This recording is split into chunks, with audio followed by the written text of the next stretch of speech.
Good morning, good evening, good afternoon, good night, wherever you are a little bit flustered, unprepared. I've been having more troubles with my recordings. I think I might have to take a short course in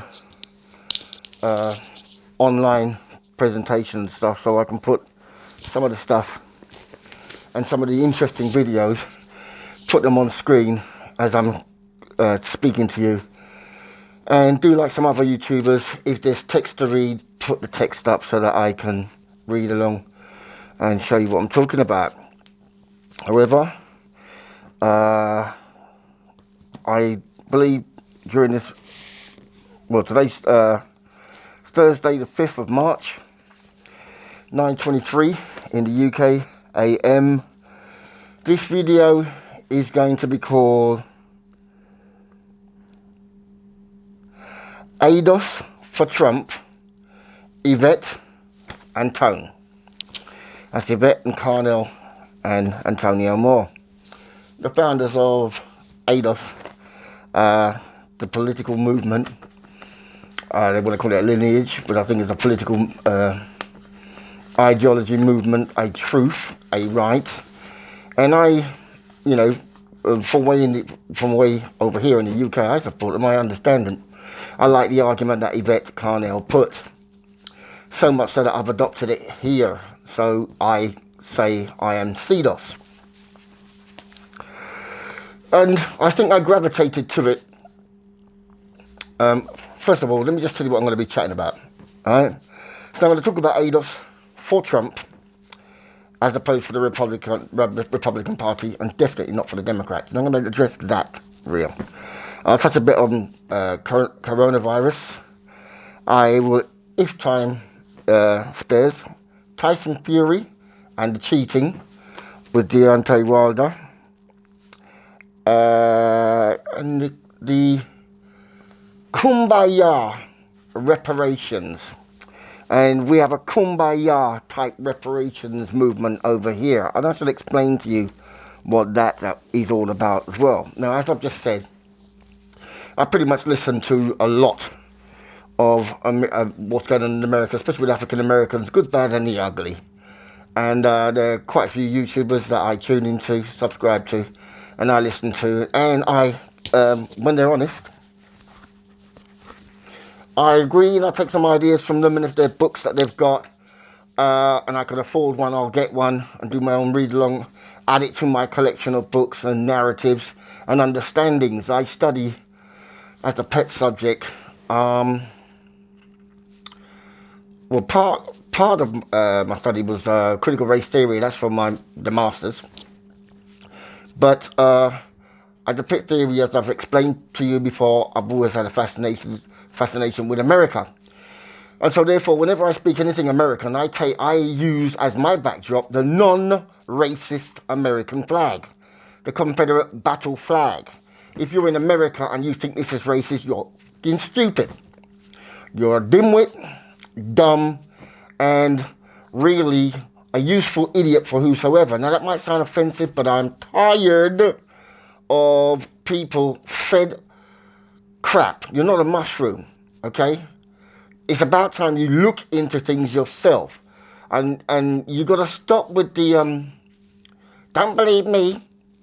Look, check it out for yourself. It's a psychological trick, because when anybody says, don't believe me, check it out for yourself, guess what happens? You sit on your ass and you take that person by dint of the character, the tone of the rhetoric. It makes you feel good. And you believe. You don't check nothing out. This morning I was watching a video, and there was a female. She sounds like she's either Dominican background or from the continent of Africa, but she put this video up, and it was one of the best videos. And she read an essay by a scholar who'd watched Umar Johnson and just laid it all out. Everything, laid it all out. The guy's a fraud, you know. So as I know, African Americans have suffered quite a lot. I sympathise because at the moment, in their urban areas, they are turning in on themselves. They're cannibalizing themselves. The youths are shooting. I mean, just on World Star today, the police are asking for, Chicago police are asking for, to identify three youths who run up to a store, open the door, and all three of them are firing shots into what looked like a youth who went in there. Five people were down, one is dead. They just run off like like it was any old caper. So they're killing each other off like flies. I mean, you couldn't make this up if you were the worst Ku Klux Klan man in the world. You couldn't make it up that these people do it for you. Don't. What's worse, and I hope I'm not jumping around. I study all things American, and I know in my last video that wasn't processed properly. You'll find it up on YouTube somewhere.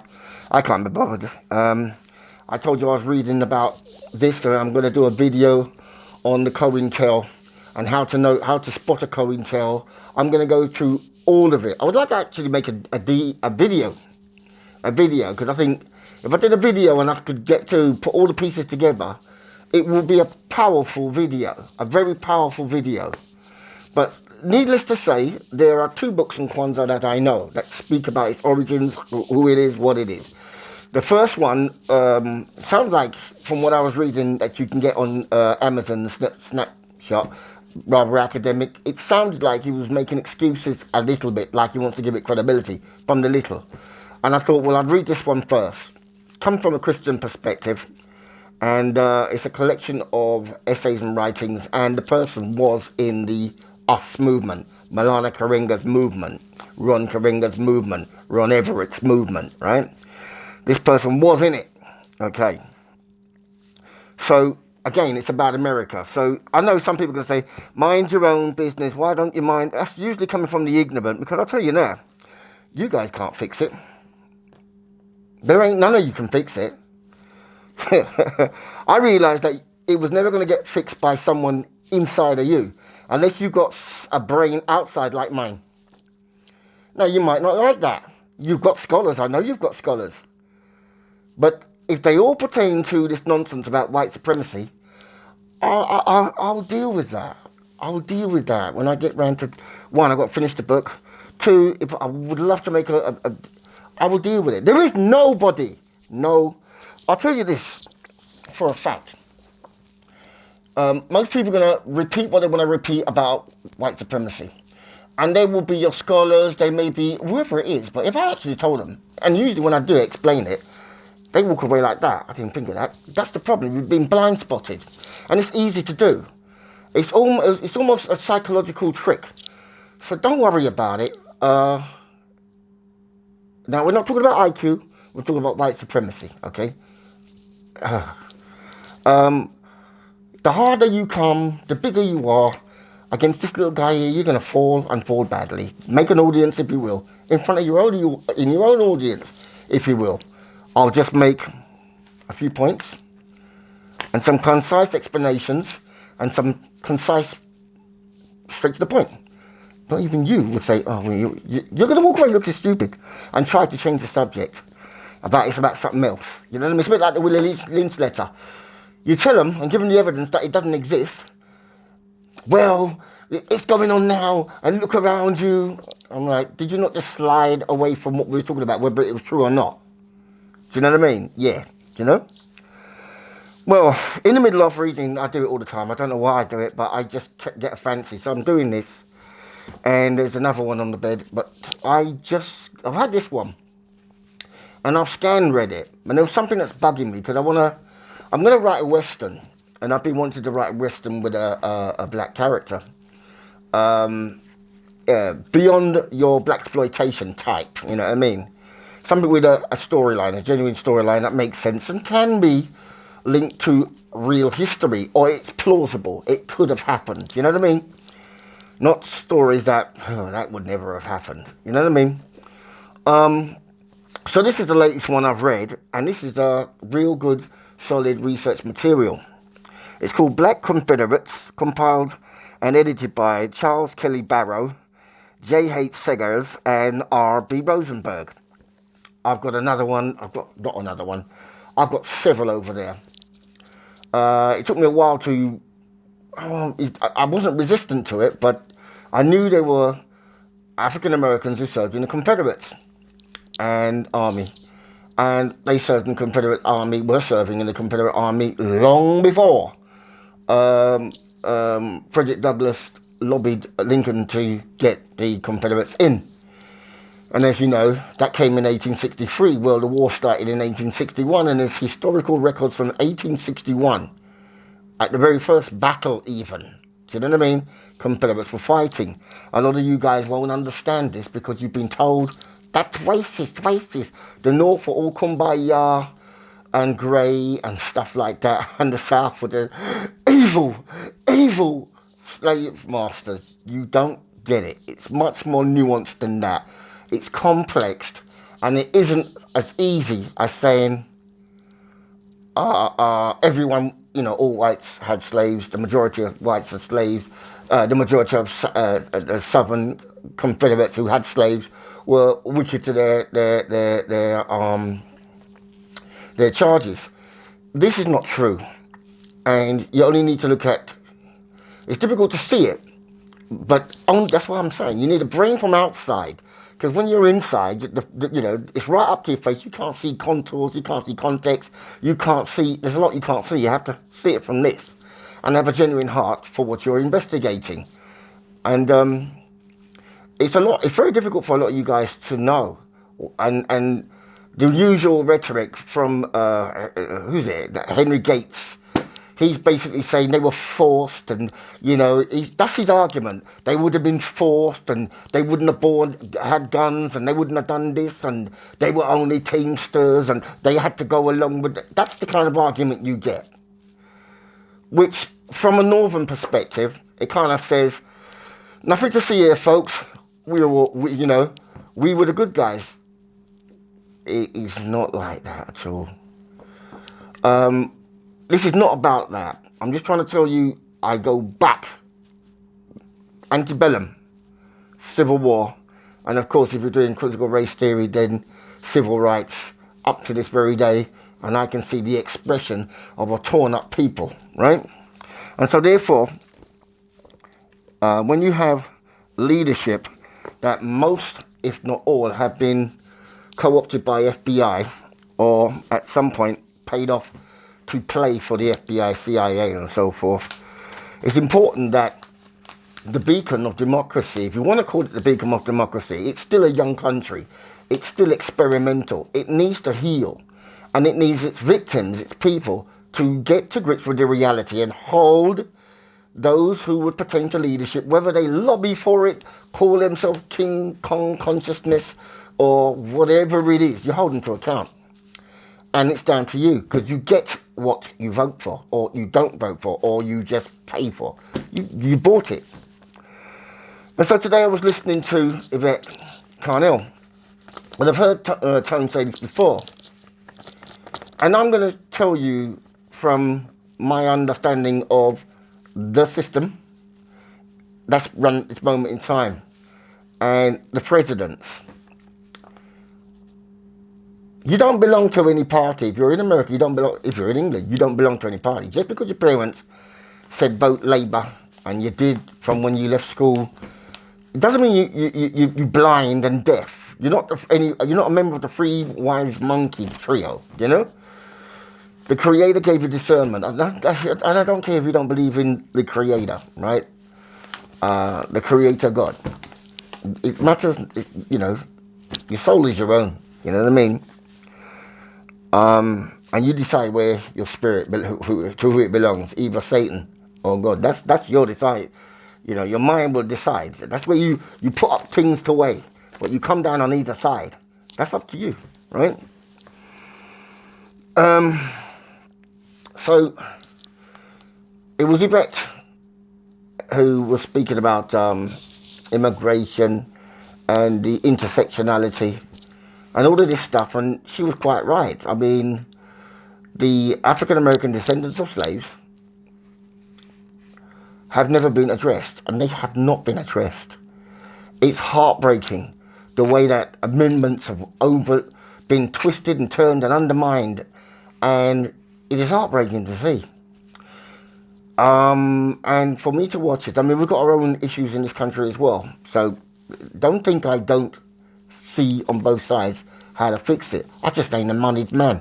Do you know what I mean? I'm not a moneyed man, and some people don't even want to watch an educational video. I've got one up there. Probably 3 people have seen it. I've got a video up there. Probably 1 person has seen it. And I would argue that's the most powerful videos you're going to get. It may take you several classes to get to understand the information in a bite-sized piece where you can observe. You may then say, well, if you're an academic, why do you jump? You jump around from place to place. Well, it's a conversation I'm having, and I'm going back and forth. So I was listening to Yvette, and it's today's video, and it's the election, because the Democrats are selecting their candidates, and it's a Super Tuesday she's referring. It's a Super Tuesday 1 and it's a Super Tuesday 2. I'm referring to the Super Tuesday 2 video. Around the 71, 72 minute mark, there is this thing with Tone and Yvette that they want ADOS to vote down ballot for Democrats. She, her argument, it's a kind of deceptive argument. I don't like it. And so therefore it's my job to hold them to account. And the reason why I said that, because somebody phoned in at around about the 71, 72 minute mark. And he was basically trying to get a point across. And Yvette cut him off. Not cut him off. She just kind of talked over him. And he tried to come in again, and he was trying to explain. She wouldn't let him explain. She talked over him again. She's just Democrat. Okay? At that point, you really are just Democrat. I don't know why you do it. But then again, I do understand a female doing it. I don't understand an alpha male doing it. An alpha male wouldn't do that, right? And when I say do what? If somebody's abusing you, you man up and you walk away, or you say, what's up? Do you know what I mean? But if it's your girlfriend, you check that. It gets the boot, whatever it is, you check that, right? And the Democrats have been taking the liberty. Now, it's obvious to me that none of you, quite a few of you would think, why do you want to know that black people fought for those racists in the Civil War? Good riddance. Well, it's not as simple as you may think, but look at it this way, because in this book, it's quite funny. I was surprised, right? Towards the end, he draws a parallel between the Democrats and welfare being the modern day slavery. Now, think about it. I'm telling you that in slavery, where the history is that slaves were treated badly. And that's another thing. When you look about slavery, you've got to go from period to period to period. You can't look at the early days in a certain area by a certain people and say that's how it was all the time. It was not. If it was like that, there'd have been no slaves at war's end that had to read, that can build, that can be anything. There would have been none of that. You have to understand the relationship between humans born into a system where that's the law and that's how it is. And the moneyed class, pretty much like today, the pharmaceutical industry, the industrial war complex, and all of these they will get us into a war. And there will be people behind the scenes negotiating that. And let's be honest, as bad as your country has treated you, you would fight for your country. Oh yes, you send your kids to war for your country. How do we know? It happened, right? It happened. You had a segregated army in World War II. It was Truman, apparently, in 1948, who desegregated the army. We know what America's done, right? You even know what the Democrats have done. Um, Andrew Johnson, the successor to Lincoln, Rutherford B. Hayes, Woodrow Wilson. These are your uber racists who legislated and done. This is Democrat, right? And if I'm not mistaken, I've got the book over there. I'm sure Rutherford B. Hayes himself is a Democrat. I mean, they were devastating to African Americans. Devastating. She made a point about, she drew a reference to the Voting Rights Act of the 60s. Like the Democrats done something for them. You know, there's a historical... I'm like, don't go there. I had to think to myself, you actually going there. Whoo! In that case, you lose. Because everything good that's ever happened for African Americans, it's the Republicans. It's that simple. What did Bush do about that voting business and your citizenship? That's George W. What did he do? With all your Clintons and all the people that you love, it was Bush that legitimized it. I forget how it goes. Every so often, whether you're a citizen or not, has to be approved by a president. I'll get it for you next one. But those of you who say you know about America, think you don't know. You know what I'm talking about, though. And the issue I'm making here is that it was a Republican that did it. Granted, he put something like 50 years on it or whatever it was, so it'll be a long time before that comes up for a discussion. So anyway, she's talking about vote down ballot, right? So that means on the lesser, in your regionals, vote Democrat. And what the guy was trying to say is what I'm trying to say. And really, I shake my head. Because you've got an abusive relationship with the Democrats. They're not doing anything for you. And even if they're black Democrats, they're not doing anything for you. They're doing for themselves and they're keeping you on the plantation. You cannot tell me about reparations and slavery if you still want to be a slave on the plantation. It's a sophisticated one, I grant you that. You're like your Obama phone. It's a bill, nigga. It's a bill, right? You're paying money back into them. Somebody cut a deal to get some cheap phones, give it to you, and you will run up the bill. And you have. You didn't get anything from them. You're never going to get anything from them. But early on in this presidency, and you have to understand, Trump, I don't think, you see, I watch all that stuff, you know, what the Democrats are going to do and who they're going to vote. And I watch ever since the days of Dennis Kucinich, Mike Gravel, Ron Paul, of the Republicans. I've been watching all this stuff and I've been fascinated. It seems to me you guys don't want to do that. You know what I mean? But I watch both sides. But I get the feeling the Democrats only want to hear what they want to hear. And if they hear anything from the Republican, they're looking for something just like the man down. Now, Trump is not really a Republican. He's a maverick. He chose a Republican, somebody... My thing was this. Trump is going to drop out because this is in the run-up. Trump is going to drop out because his name's come up in past things about Hillary, donations and all that business and him getting favours for favours. So he knows how to grease the wheels, right? This wasn't serious. And if you look back on YouTube, you'll find out when these things were going on, who actually was winning. And I tell you who was winning. Ben Carson. Dr. Ben Carson began to win. Trump started getting nasty. Well, you know, don't like it up 'em, as they say in England. But he was winning. And the public were with him. He said everything right until his campaign manager fired all the people that got him to where it was. And he had this guy named Armstrong Williams. Armstrong Williams is bought and paid for black puppet of the Talmudists and a Zionist. So when it comes to foreign affairs, Ben just went ape shit stupid.